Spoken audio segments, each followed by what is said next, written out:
इसी में उसमें وعلى آله وأصحابه الطيبين الطاهرين بسم الله الرحمن الرحيم بسم الله الرحمن الرحيم باب دې په بیان د مسح په موضوع باندې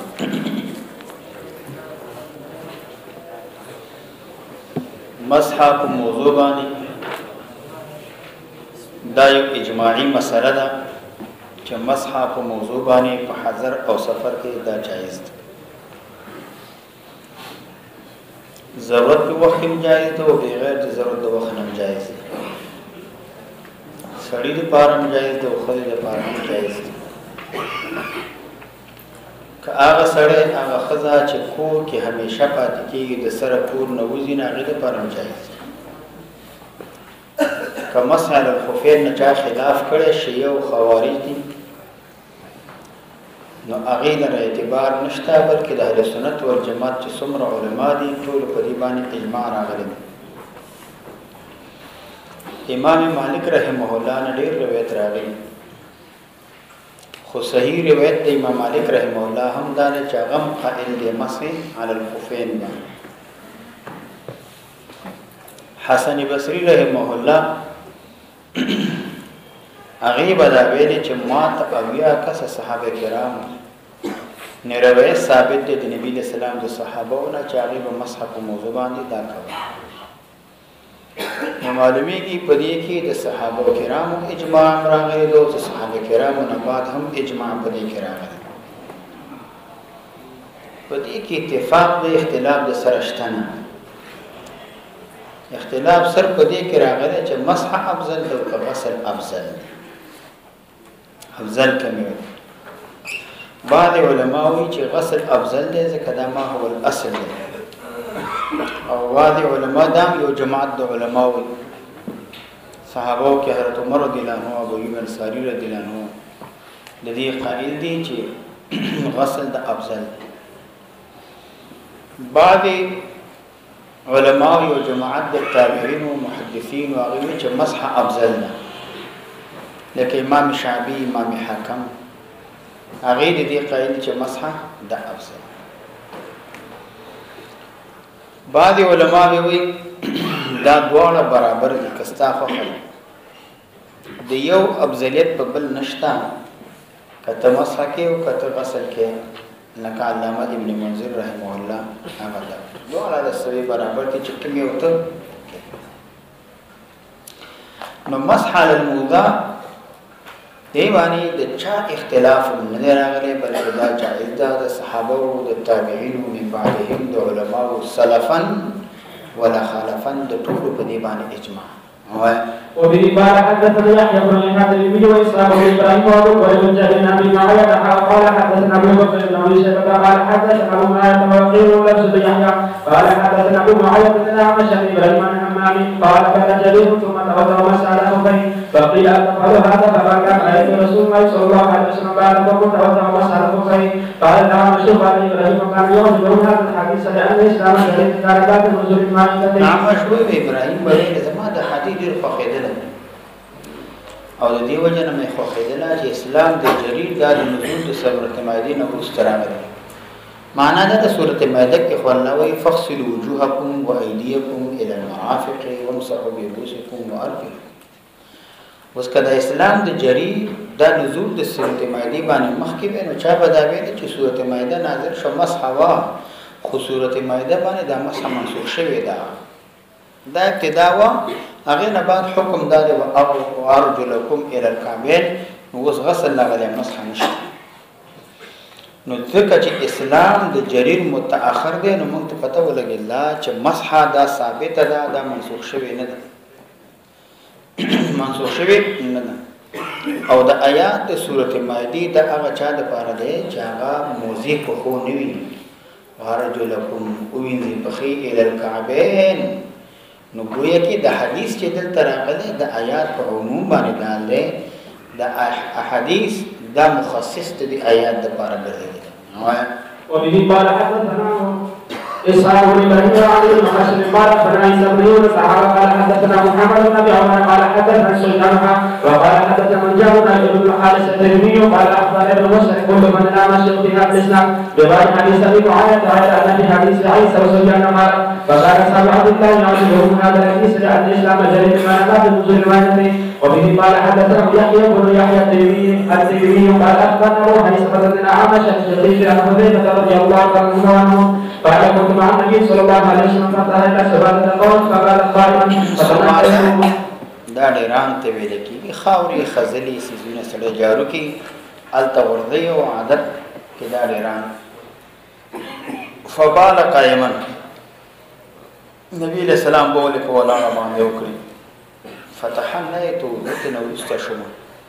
فقال نبي ادنو نږدې شه فدنوت نږدې شم حتی قمت عند عقبی د نبی علیہ السلام د پوندو سمت قدرت فتوزع فمسح على خفيه والنبي علیہ الصلوۃ والسلام دلته ولې بوله وکړي ډیرانګي د قوم دا خزل شان چې ته ورځيږي طبعا دا زه پوس کلک نیوي چې بوله کینو اسانه کیږي سړی ته به ته واپس داري د اساس کې نه واپس کیږي را لې نه به ته واپس دا پوس اوس نبی علیہ السلام بوله وکړه په ولاړه باندې وکړه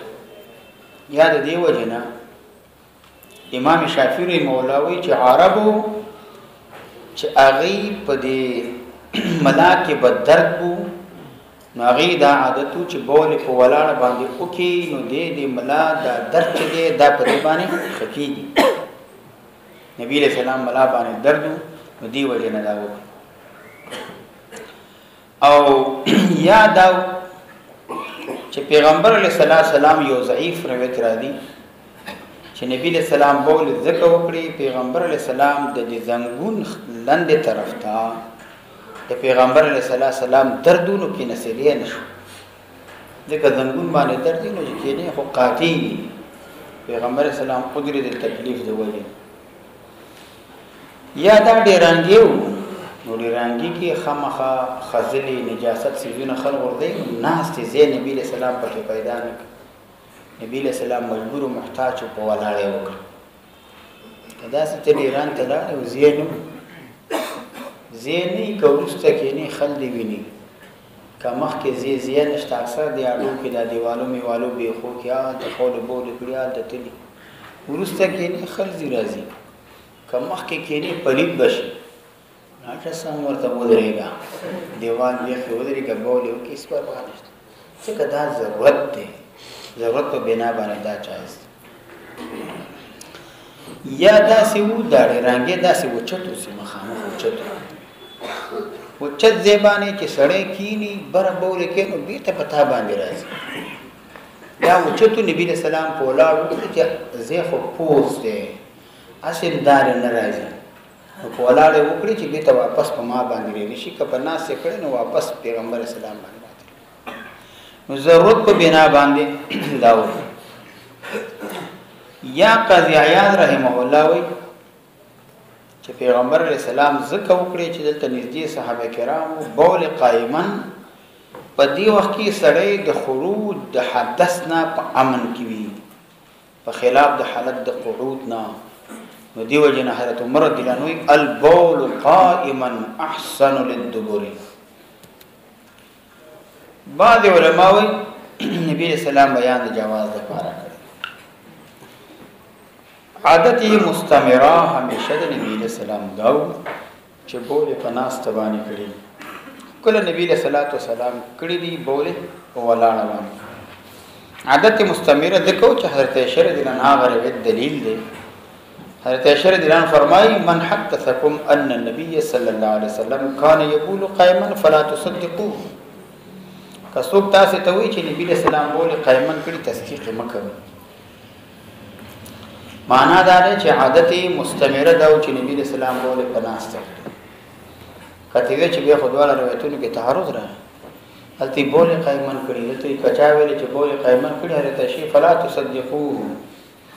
نو معنا دا ده عادت مستمره په ولاړه کله کړي په ولاړه کړي بیان د جواز عادت مستمره دا چې پناسته او یا سفر کې نبی له صلوات والسلام په ولاړ باندې کړي خو په حاضر کې کور کې نبی له صلوات والسلام چې ته بوله په ولاړ نه کړي حضرت عائشہ رضی الله عنها د کور حالت ذکر کړي او چې پیغمبر اسلام بوله قائمن کړي دا د سفر او د بهر حالت بهر حالت نو علماء وایي چې بوله کنن سبا یو سړی په ولاړ باندې کوي د غیر د عذر نه دا مکروه دي نن سبا کې ولاړ باندې مکروه دي بغیر د عذر تق عذرونه درته شته تکلیف دې زید ناس نشته ګوندو کې درد دې ملا کې درد دې کوا بغیر د مکروه دي خو کراهیت تنزیهی تحریمی دانی صحابه کې د حضرت عمر رضی الله عنه زید بن ثابت رضی الله عنه د دین هم او عبد الله بن عمر رضی الله عنه سهل بن سعد نه د دین بول قائما دا راغلی او دا ثابت دي دوی چې بول قائمن کې دا جایز دي خو عبد الله بن مسعود ابراهیم نخعی امام شعبی او نو دی وی چې حتی تر دې پورې چې ابراهیم بن سعد وی کچا بول قائمن وکړي شهادت هم د سره قبول نه دي هغه سختی کړي معنا دا چې بول قائمن نه کی نبی رسول الله چې کړي د عذر د وجه بل کچې ته داسې وي ته داسې ځکه بوله کې چې بوله د واپس را الزی داسې په مکان کې داسې ځکه چې تا ته بولی یو شیر الزنا مثال مطمئن زیله نو به بولی په ولاړ باندې کول دا مکروه دي او کچې ته تا ته یو شیر بولی په یېږي ز په ناس باندې کوم بولی راته واپس کیږي بولی لالدي نو په دې باندې ولاړ چکه دا به مکروه نه دي ابن منذر رحمه الله چې بولی په ناس تخدي نبی رسول الله والسلام نم ثابتم دا عادت مستمرین دو کله کله په ولاړ باندې کړي هغه بنا پر حضورونو باندې دا کړي نبی رسول الله د خلقو ډیران تر نبی له سلام دا بوله و د پردی په ملک تصرف کول دا خو نه اجازه باندې بکده کدا بوله ترویدي دا خوره پیدا کوي دیوال خرابې خخته خرابې فصل خرابې کچه بوټي وی هغه تک چاته د زړه کې بجیوي او سورې او د بوله کوچی دا خو ترویدي دا خو نقصان راولي دا قبل ته توقع او سو وخت د درې وخت او تجربه باندې دا قبل بل وخره شدا سه وچ وي لکه سويچ نو د پردي په ملک نبی رسول الله دا تصرف ولي وک د پردي ایران یا دا ایران عام ایران دی یو سړی مشخص نه خدای ته ذکر نسبت شوی د دې کورونو ورته نږدې یا دا قوم د نبی رسول الله والسلام بول باندې خوشاله دل خپکه دل نه خوشاله دل خپکه دل به باندې نانو زکه بول پیغمبر رسول الله سلام نو داو یاد ده چې دی صراحتا اذن موجود یا دلالتن اذن موجود چې چا بول کولی کا کور مالک سړی په تل تل غم غرض نه کوي دغه بای سړی د سی هغه خپکیږي چې ایران کې وځي کې بول کې بل سړی نه خپکیږي چې نه خپکیږي نو کو دا خپکیدل نه بل پیغمبر علیه السلام خو عادت دا چې لري تل او دل د بول نږدې څنګه کړی ایران خو نږدې وي د کور په پناه کې قریب و نږدې او نبی رسول الله عادت مستمره ده چې پیغمبر اسلام بدري دا تل نه موږ وجه دا چې پیغمبر اسلام د مسلمانانو په کارونو کې مصروف نبی رسول الله ویلي مسلمانانو کارونه کول داغي ضرورت پوره کول دي کې مصلحت ډیر ګڼل د دینه چې بوله ته لري هغه لاړ یا نبی رسول الله مجلس خبرو د شو کې لکه دا اوس په پس لکه ته وی چې کله شپې هو شیطان دی خو پرې دی نه جګ شي او چت شي تهجد کې نه پل کې قبول دې مراغدي سرور بجې دي ودا د اوس بازار وشي قانوني او ماندوان ځنه وخت کې اذان وشي اذان وشي نه خوب کې نه مطالعه کې نه تهجد کې نه چت شي همداسې اوس به وشي خبره وشي نو مصروف پیغمبر اسلام نو خبر وګد شو نبی رسول الله تن کړي نو لری تللو پیغمبر اسلام طاقت نو چې پیغمبر اسلام دا لری لاړ شي او کله تلوي نو بولی چې سړی بولوي کاغایتی وی کاغات ته پزورا هغه ساتي او تقاضا دی ویو خپل تقاضا نصر ته نرسي نو د انسان ته ضرر پیدا کوي نقصان پیدا کوي چې نقصان پیدا کوي نو ځکه نبی رسول الله لري دا لړ نشو بل نبی رسول الله بوله خو به تنها کوي جواز ودا صحابي ماته نبی رسول الله قریب نږدې راته ودرېږي وزي پوند سره ودرېږي قریب نږدې دا ودرېږي دې ماجدا و چې نبی له سلام وایي چې دا خلک تیری راتلی ما سره نږدې ودرېږي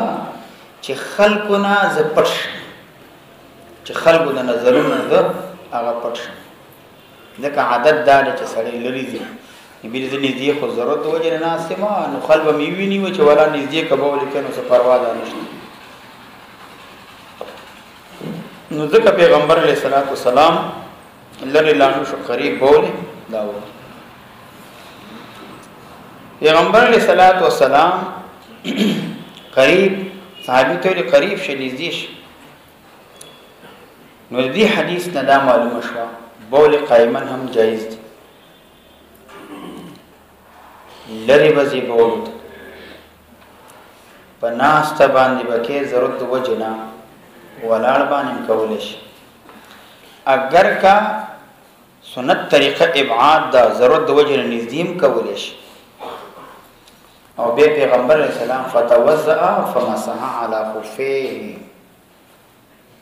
نبی علیہ السلام مسح په موضوع باندې کړی دا یو دا ثابت شو بل یو سړی د بل سړی څخه قریب بول کوي په امن کې دی نو دا جایز یا یو سړی بول کوي بل نه مطالبه کوي چې لګرانیزي شو درګه سړی لاره د خلتيري راتلي لک پناشه مثال تنگ زیره ته مخکې چې ما سمونی مطالبه کې دام جایز بل دی حدیث ته معلومه شو چې تسترم جایز دی او بولی د دیار د کورونو سره د آبادی سره نږدې قریب دا هم جایز دی دا هم جایز دی روا دی کني پیغمبر علیه الصلاۃ والسلام با نکول نبی علیہ السلام کړی دی د دې جواز ته اگر که سنت طریقه دا ده چې لري لاړ شي وبه قال حدثنا يحيى بن ابي قال عن جابر بن سلمان جابر قال كان ابو موسى الاشعري رضي الله عنه عنه يشدد في الوعد ويقول في مالولا ويقول ان بني اسرائيل كان اذا اصاب جلد احدهم فهو قالته في النهار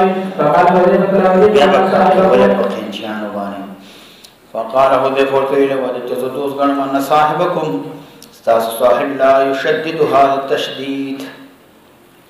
اغدا سختي نکولا لا سختي نکولا مقصود د حذیفه دا چې د تشدید تکي خلاف السنت دی ذکر نبی له سلام بوله قائما کړی دي ولاړ باندې کړی او چې بوله قائما کې نو قریب دي چې هغه شاشتا ته والیس نبی له سلام دې ته التفات نه کړ نبی له سلام دا تکلف په بوله کې نه کړی چې ته په شیشه کې بوله کې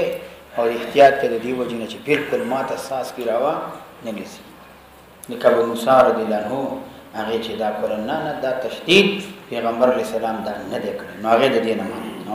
ولقد رأيت من رسول الله صلى الله عليه وسلم تماشى حتى سبت قوم خلف حائط فقام كما يقول احدكم فبات فانتبست من المشاهد فانتبست منه زلر شم د نبی علیه السلام نه فاشار لما اشاره وکړه واشار الى فجئت فقلت انت قد حدثنا وبه قال حدثنا فضيل بن سعيد قال حدثنا ليس بن اصحاب الحوى قال حدثنا محمد بن رحيم بن المهاجر قال اخبرنا ليس يحيى بن سعيد في سنه سرور تابعين دي بعض روایت هغه نقل کوي يحيى تابعي دي سعد تابعي دي نافع تابعي دي او روي بن مغيرة دام تابعي دي النافع بن جبير عوض ان عوض بن المغيرة نبيا المغيرة بن شعبة عن رسول الله صلى الله عليه وسلم انه خرج لحدث فاتبعه المغيرة تعبير المغيرة اللخي لنا بإداوة اللخي ولك لسرمن اللخي هغه تعبير فيها معاون طريق لبوي فصب عليه فصب عليه حين أبرع من حاجة فتوسع وسأل خبر وفي رواية ابن رمح مكان في حين جدنا فذي حين ما حتى رغلد حين فرغ حتى فرغ من حاجته. وبه قال حدثنا محمد بن مسلم قال حدثنا ابو البهاري قال سمعت يحيى بن سعيد بهذا الاسناد وقال فغسل وجهه يديه ومسح براسه ثم مسح الكفين. وبه قال حدثنا يحيى بن يحيى التيمي قال اخبرنا ابو الاحوص ان اشعث بن الاسود بن هلال المغيرة بن شعبة رضي الله عنه قال بينما مع رسول الله صلى الله عليه وسلم ساعة الليلة اذ نزل فقضى حاجته ثم جاء فسهوت عليه اذا كانت معي فتوضا ومسح الكفين. وبه قال حدثنا ابو بكر بن شيبه وابو بكر قال ابو بكر حدثنا معاويه بن اعمش عن مسلم عن مسروق عن المغيرة بن شعبة رضي الله عنه قال كنت مع النبي صلى الله عليه وسلم في سفر فقال يا مغيرة خذ الإداوة فخرجتها ثم خرجت إداوة لوخه ته ویل کی سړی هغې نه اودس کې داوا مطهره میزات چې راغی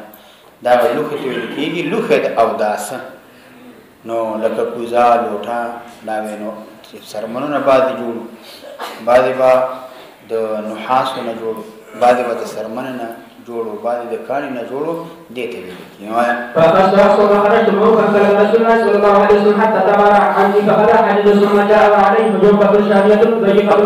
من حاج يعني کله چې پیغمبر اسلام د حاجت نه جدا شو حاجت پیغمبر اسلام دا پورا وای. ثم جاء عليه جوبة شامية ضيقة القومين فذهب يخرج يده من قومها فذهب فأخرج يده من الصلاة فسبقت عليه فتوضأ وضوءه للصلاة ثم مسح كفيه ثم صلى. وبه قال حدثنا اسحاق بن ابراهيم وعلي بن خشرب جميعا عيسى بن يونس قال اسحاق واخبرنا عيسى بن يونس قال حدثنا الاعمش عن مسلم عن مسروق بن المغيرة بن شعبة رضي الله عنه قال قال رسول الله صلى الله عليه وسلم يقضي حاجتك فلما رجعت لقيت بالإدارة فسبقت عليه فغسل يديه ثم غسل وجهه ثم ذهب فغسل ذراعيه فدخل الجبة فأخرجه من تحت الجبة فغسله ومسحه على كفيه ثم صلى بنا. وبه قال حدثنا محمد بن عبد الله بن نمير قال حدثنا بل سرینا په حدیث نه معلومیږي چې امداد وختلی شي یو امداد د چاته وی چاله عمره ترول او داس کوم دي کیس خبره نشته. دویم دا دی چې امداد وګواړي د بل چانه او چندامونه راته ویندا او بل سره استا اندامونه ویندي غسل د اعضاء کوي ضرورت په وخت جایز دی بلا ضرورت دا مکروه دی. او دریم دا دی چې ته اندامونه په خپل وینځي خو بل سړی درته وبه اچي نو دا بل سړی وبه چې اندامونه ته وینځي نو بعض وی دا مکروه دی او بعض وی چې دا مکروه نه دی. بعض ورته کراهیت وي بعض کراهیت خیر نه دي. نو سړی ضرورت نه وي امداد وختل بلا شک او شبهه دا جایز دی. خو که امداد بل چانا وغواړي او اندامونه ویندلو کې چې ستا اندامونه ویندي بلا ضرورت دا یقینا مکروه دی. او که نفس یو بدردا شي نو په دې کې خلاف دی. قال حدثنا النبي قال حدثنا زكريا عن عامر قال اخبرني عروه بن المغيرة عن النبي رضي الله عنه قال كنت مع النبي صلى الله عليه وسلم ذات ليله في مسجد فقال امعك او قلت نعم فنزل انا عن راحلتي فمشى حتى توارى في سواد الليل ثم جاء فبرهت عليه من ادارتي فغسل وجهه عليه جبه من سوق ولم يستطع ان يخرج ذراعيه من حتى اخرجهما من اسفل الجبه فغسل ذراعيه ومسح براسه ثم اهويت انزع خفيه ثم اهويت زمايله شو چې موزي او غاسل فقال النبي دعهما بريدا فإني أدخلتهما طاهرتين ومسح عليهما. دا دلیل په دې باندې چې مسح په خفین باندې جائز نه دی مګر هغه صورت کې چې طهارت کامله باندې وونه. طهارت کامله دا نه چې دا اوداسنه به کمالی فارغ شي نو هغه نه بعد وړ موزي دا وونه. نو چې دا ما اوستری طاهرتين په داسې حالت کې چې پاکي ما او داس کاملو طهارت کامله دا موجود. بعض علماء شرط غړي چې طهارت کامله دا شرط دی. کتا خې خویندل او موده د فوق رچ خدي ویندل نو دا جائز نه دی. دا صحیح نه دی بلکې دا دواړه پخې دا بویندل نه غنه بعد بخې موده فوق کې بیا چا. بعض علماء وینا کته ولګي امام ابو حنیفه رحمه الله ثوری امام مزنی سفیان ثوری رحمه الله ابو ثور دی داوی لبس علی حدثنم جائز هغه نه بعد ته طهارت کامل پوره کی دا جائز. امام شافعی رحمه الله او بعض ائمه هغه دا وینا چې طهارت کامله وی هغه نو وروسته موضوع اوندي که طهارت کامله نوی موضوع اوندي نو دا صحیح نه دی. وبه قال حدثنا محمد بن حاتم قال حدثنا اسحاق بن منصور قال حدثنا عمر بن ابي سعيد بن الشافعي عن عروه بن المغيرة عن النبي رضي الله عنه انه ودع النبي صلى الله عليه وسلم فتوضا مسل الكفرين فقال اني لادخلهما طاهرتين. وبه قال حدثني محمد بن عبد الله بن مزير قال حدثنا يسير يعني بن زريع قال حدثنا حميد الطويل قال حدثنا بكر بن عبد الله المزني عن عروه بن المغيرة عبد الله المزني روایت کړي د عروه بن مغیره بن شعبہ. په دې حدیث کې دا روایت چې راغله خلکو بعد مخالفت کړي دی او دا عروه ابن مغیره نه دی، دا حمزه ابن مغیره دی. امام دارقطنی رحمه الله وایي چې دا وهم چې کړي دا محمد ابن عبد الله ابن بزیغ کړي دی چې د حمزه په ځای باندې د عروه ذکر کړي. قاضی عیاض رحم الله وی چې دا حمزه ابن مغیره دی او دا صحیح دی په حدیث کې. دا عروه ابن مغیره نه روایت راغلی خو په دې حدیث کې نه راغلی، نور احادیثو کې راغلی. دا حمزه او عروه دا دواړه د مغیره زمن دي. روایت د حدیث د دواړو نه راغلی دی، ولیکن دا روایت د بکر بن عبد الله مزنی دا د حمزه ابن مغیره نه راغلی دی. او بیا بعد روایتو کې ابن مغیره مسما شوی نه دی، نو دی وی چې دلته دا وهم کړی دی چې دا عروه ذکر کړی دی، دا عروه نه دی بلکې دا حمزه ابن مغیره دی. عن عروة بن المغيرة بن شعبة النبي رضي الله عنه قال تخلف رسول الله صلى الله عليه وسلم تخلفت معه فلما قضى حاجته قال اما كان عن بعض بمشفرة فغسل كفيه ووجهه ثم دعا عليه احسن زراعي فذاك قمة الجبة فاخرج يده من تحت الجبة والقى الجبة على منكبيه وغسل ذرعه ومسح بناصيته والعمامة والخفين ثم نكب وراكبه فانتهينا الى القول وقد قالوا في الصلاة يصلي به عبد الرحمن جمعه وقد ركب بهم ركعة فلما حس بالنبي صلى الله عليه وسلم ذهب به يتاخر فاوى اليه فصلى به فلما سلم قال النبي صلى الله عليه وسلم قمتم فركع من الركعة التي سبقتنا. نو دی حدیث کې دا چې پیغمبر علیه الصلاۃ والسلام هغه تاخير واستواله وکړ، نو عبدالرحمن ابن عوف هغه مخکې شو چې نبی علیه الصلاۃ والسلام باندې پوښتنه دی وخت دی یو رکعت کړي. دینه معلومه شو که یو فاضل سړی نوی غایب وی امام نوی وخت داخلي ورستکیږي نو مبذور سړی مخکې کېدلی شي. حدیث نه معلومیږي چې موږ په اول وخت کې دا مستحب دی او بل امام که د وخت مستحبانه تاخیر کې بل سړی د مخکې شي. خو شرط دا دی چې امام د ښه اخلاق والا سړی، امام ته په دې باندې تکلیف نه ملاوي، امام په دې باندې سکیږي نه، فتنه جوړیږي نه، که فتنه او فساد جوړیدل به مخکې کېږي نه. لکه امام نه فتنه او فساد جوړیږي، امام راغی او وایي چې شابه ته چا مانځه کې ولاړ ته وایي چا مخکې کړی چا ته ویلي مخکې شه یا درته چې وروسته شه ای د میرا او وروسته شه،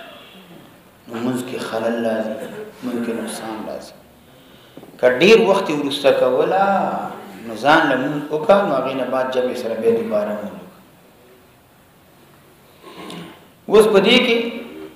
عبدالرحمن ابن عوف یو رکعت کړی و، نبی علیہ السلام باندې چې پوه شو هغه وروسته نه شو. نبی علیہ السلام ته اشاره وکړه په خپل ځای باندې ودرېږه، هغه وروسته نه شو. ابوبکر صدیق رضی الله عنه ته نبی علیہ السلام اشاره وکړه، هغه وروسته شو. یو وجه دا چې عبدالرحمن بن عوف یو رکعت کړی و، که وروسته کېدله نو مانځه کې خلل راتله، ترتیب کې نقصان راتله د قوم په خلاف د ابوبکر صدیق رضی الله عنه. یا عبدالرحمن بن عوف لحاظ د ادب وساته، لحاظ د امر وساته، او ابوبکر صدیق رضی الله عنه لحاظ د ادب دا وساته. ځکه عبدالرحمن نبی علیہ السلام له چې قدرت دې باندې هغه وروسته نشو، ادب لحاظ امر لحاظ وساته. ابوبکر صدیق رضی الله عنه پیغمبر علیہ السلام راغی پوه شو هغه ته ودرېږه، خو وروسته شو د لحاظ ادب دا وساته. بل دې نه معلومیږي چې مسبوق کړی شي امام لکه فقهاوی علی ای حال وجده، چې په هر حال کې امام منځ کې نو مقتدی باید امام پس اقتدا وکړي رکوع کې سجده کې جلوس کې قیام کې چې هر دفعه انتظار باندې کې چې رکعات کې یا سجده وکړي یا رکوع یا واپس قیام ته سجدي ربي او اقتدا کوم نه چې په کوم ځای کې د منځ کې اقتدا وکړي وفيه قال حدثنا ابو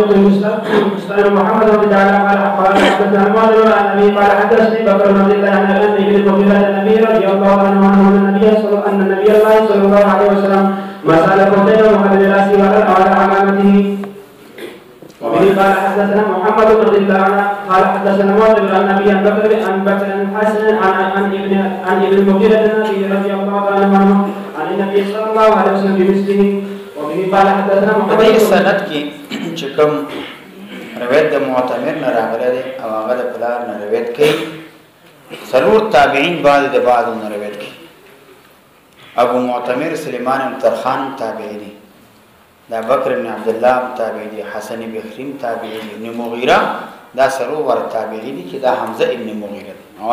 وفيه قال حدثنا محمد بن بشار محمد بن حاتم سيدنا يحيى قال ابن حاتم حدثني يحيى بن سعيد عن تيمية بن عبد الله بن حسن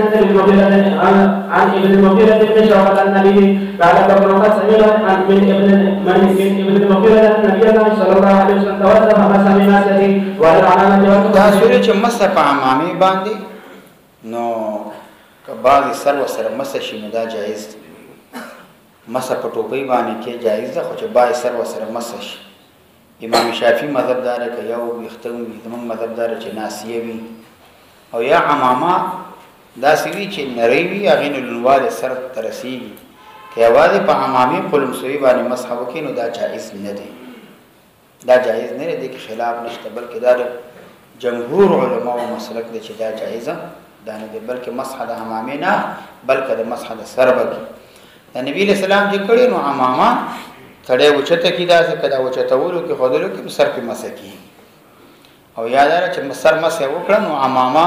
به ته برابر ول نو دی دا ګمانو کې چې په عمامي باندې مسح وکړه او یاد عمامه نریوا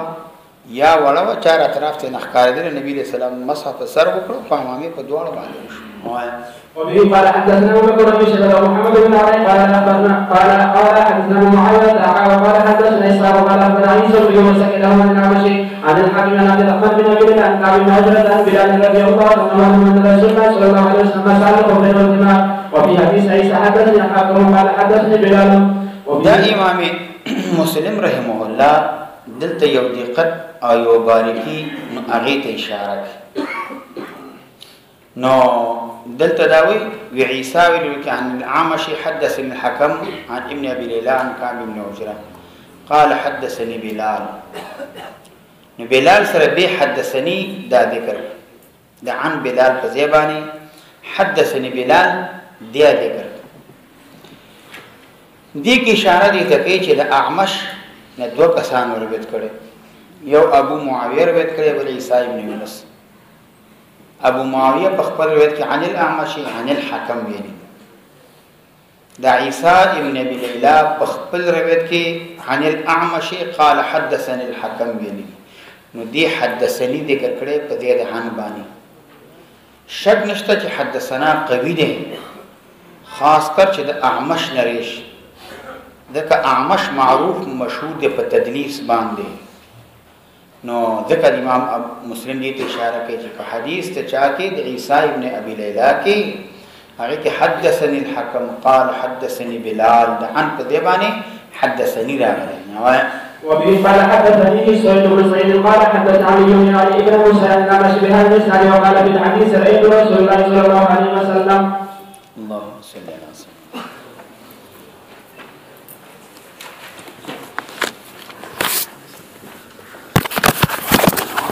سيدنا